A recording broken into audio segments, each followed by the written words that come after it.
In this economy, the question is, what do you do with the recession being the way that it is and people struggling to have a job? Well, you can go into entrepreneurship. Coming up on this edition of Perspectives, we go front and center with an author who talks just that. That's straight ahead on this edition of Perspectives with yours truly, Daren Jaime.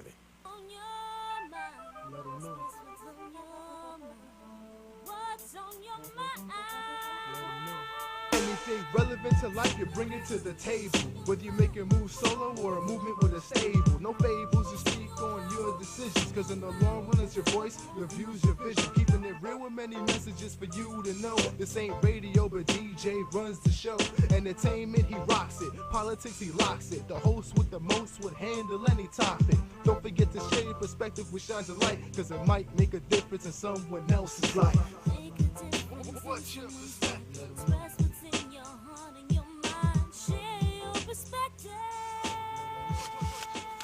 And hello, everyone, and welcome to another edition of Perspectives. I'm Daren Jaime, and of course, we invite you to stay connected to us multiplicity of ways, but make sure you hit us up on our social networking sites, as well as check us out on the web, www.bronxnet.org, and there you can see some past episodes of the show, and also be able to share with us your comments and your thoughts. But coming up on this edition of Perspectives, we go front and center with the issue of entrepreneurship. It's not an issue, but it's really a career, and more people are breaking out and getting into entrepreneurship. The economy has forced people to really deal with entrepreneurship. Our guest in studio is not just an entrepreneur, he's a motivational speaker, an author, and there's much more to his experience. He's Dr. Michael McCain, and he's a poet, entrepreneur, life coach, spiritual teacher, and most of all, the author of this book called The Newborn Entrepreneur, and we're pleased to have sharing with us Dr. Michael McCain. Pleasure to have you back here. Thank you, sir. One more time you come back here and you share a little bit of your experience in The Newborn Entrepreneur. And congratulations on the book. Thank you. Thank you. So for somebody who doesn't know about entrepreneurship, you've taken it, put it into a book form, and it's become very real for you. Yes. Entrepreneurship literally is like the lifeblood for me. There's been so many opportunities for me to do different things, but kind of finding yourself, you know, what it is you love to do, what it is you're passionate about, and being creative, taking the opportunity to be creative and turning it into something profitable for yourself. Now, when you look at life now, and I start out by saying this, that, you know, the way the recession has been, the economy, has really forced people to look inside and find their own gifts, their own graces. And inside of a lot of people is this burden to try to even create entrepreneurship. Some forced, some just because simply this is what they want to do. Are you finding more and more people out there just really just going for it? Yes. There is like an awakening, so to speak, with entrepreneurship. Even for the people that are working the 9-to-5 job, they're finding that it takes more to live, you know, financially. And some are using those entrepreneurial pursuits to create more income for themselves alongside of the work that they already have. So as you began to write the book, what were some of the foundations to get you to write this book? It's called The Newborn Entrepreneur, and if you haven't seen it, let me just lift it up for you right here. It's called The Newborn. First of all, tell me about the title. Why The Newborn Entrepreneur? I chose The Newborn Entrepreneur because literally I wanted people to know that from the womb or from conception, you have treasures, gifts, talents, ideas, and things on the inside of you that throughout the course of life is like a newborn.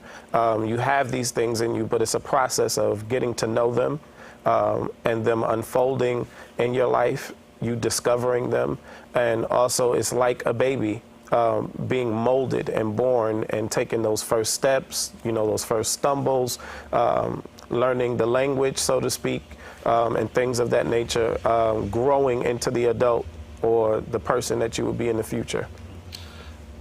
As you began to write the book, obviously you're writing through experience as well, and you have ventured off to be an entrepreneur as well. You're the president at the Blend Media and Maximize Publishing, and you've got your own business that's going on there. When did you decide for you that this is what I wanted to do?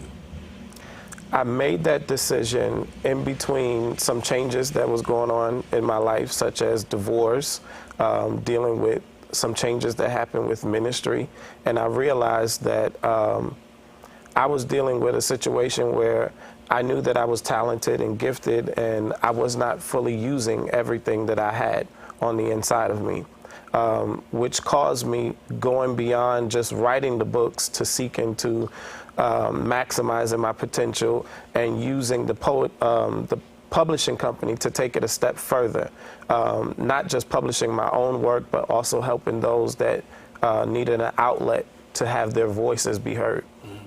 And so how's it feel being a publisher?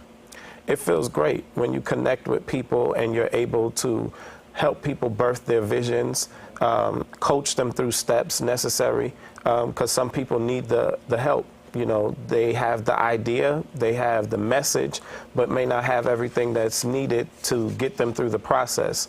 And so it has enriched me with several different skills that I didn't think would be possible.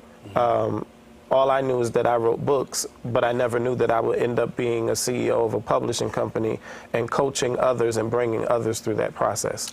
When you talk about your book, there's a couple of chapters that we'll go through, and I want to go through this though, but the makings of an entrepreneur. Mm-hmm. What makes an entrepreneur? Because somebody says, maybe that's not me. What makes an entrepreneur? What makes an entrepreneur is knowing that you have vision, and knowing that the vision that you have is very achievable. You know, people have dreams and desires, but anytime that you have a passion that burns, it's something that you feel like you cannot live without. Whatever that calling is, that talent is, or that gift is, it's a sign to you that that's something that you should be pursuing further or working on to develop. For some people, it may not mean quitting your job right away. It may mean taking the necessary steps to making that dream more of a reality and disciplining yourself. One of the keys is the discipline, to sit and dedicate yourself time-wise and educating yourself to the fulfillment of the process of that.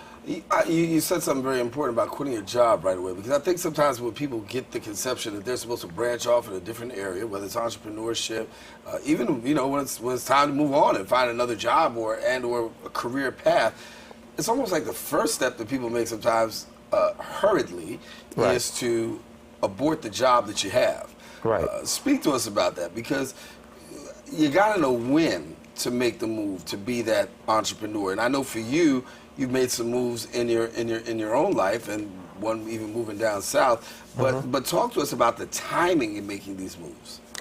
Timing is very critical. Timing is critical because it hinges everything, the success or the failure of whatever it is that you're moving into or working on. So you have to be very strategic in what you do. You have to have vision for what you're doing. You have to plan, have strategy, learn the process of, and getting familiar with those things. Some of the things that you'll do, it'll take you time to get familiar, learning yourself, learning your strengths, your weaknesses, and things of that nature. All of those things are important to know in the process of starting up a business, and the maintenance of the business. And once you're fully into the flow of those things, having the discipline to keep up with the challenges, the demands, the different seasons of change that will come your way. I think most people go into entrepreneurship blindsided with great expectations, high expectations, and sometimes those things are not realistic. They may not play out the way that individual may intended or visioned for it. And those are also things that you need to prepare for. I talk about it in the book, prepare for the worst. Right. Sometimes you have to prepare for the worst from the beginning so that you're not caught off guard. Giving yourself a plan, if it's a year, if it's a 5-year plan, to what it will take you to get you to that place that you desire to be. Let me take a quick break and come back more with Dr. Michael McCain talking about the newborn entrepreneur. Going to go in depth. That's his book. We're going to go in depth and take a look at some of his chapters. Let him give a little bit of insight into it. And I guarantee you that if you're looking to become an entrepreneur or just want to strengthen your skills as an entrepreneur, we'll help you right after the break.